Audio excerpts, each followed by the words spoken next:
Maladie mentale, le challenge psychiatrique est un challenge qui nous concerne tous, personnellement ou dans notre entourage.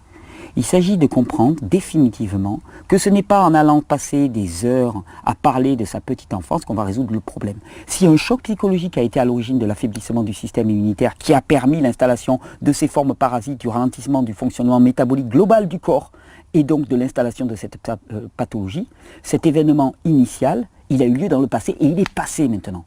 On s'en fout, il n'est plus présent. Si un stress perdure, il s'agit de répondre à ce stress, certainement, mais si le stress ne perdure pas comme dans la majorité des cas, alors à ce moment-là, c'est plus ça le problème. Le problème, il est physiologique pur. Il y a une infection parasitaire qui est en train de prendre le contrôle de ton corps et maintenant, il s'agit de savoir comment tu vas te positionner.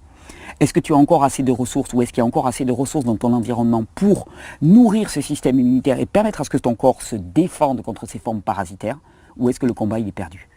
À chacun de se positionner. Moi, je crois que le combat, il est tout à fait gagnable, mais il s'agit de faire un retournement complet.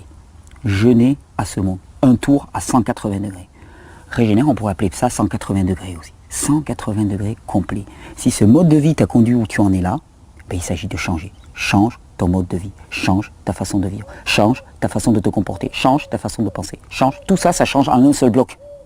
Parce que ta façon de te penser, ta façon de te comporter, tous ceux qui ne sont que des symptômes, on parle du caractère d'une personne, ce ne sont que des symptômes. Des symptômes de quoi? De son fonctionnement métabolique. Parce que je postule que le fonctionnement normal humain est d'être aimant, doux, bienveillant, attentionné, de ne pas chercher à se fracasser la figure contre une paroi simplement pour briller et être un héros, de ne pas chercher à violenter les autres. Tout ça, ce sont des formes aberrantes, ce sont des formes pathologiques aberrantes, issues de la dysfonction massive de notre système cognitif, liées à ces parasites qui nous poussent soit à nous autodétruire, soit à nous prostrer, de manière à ce que nous soyons des proies plus faciles.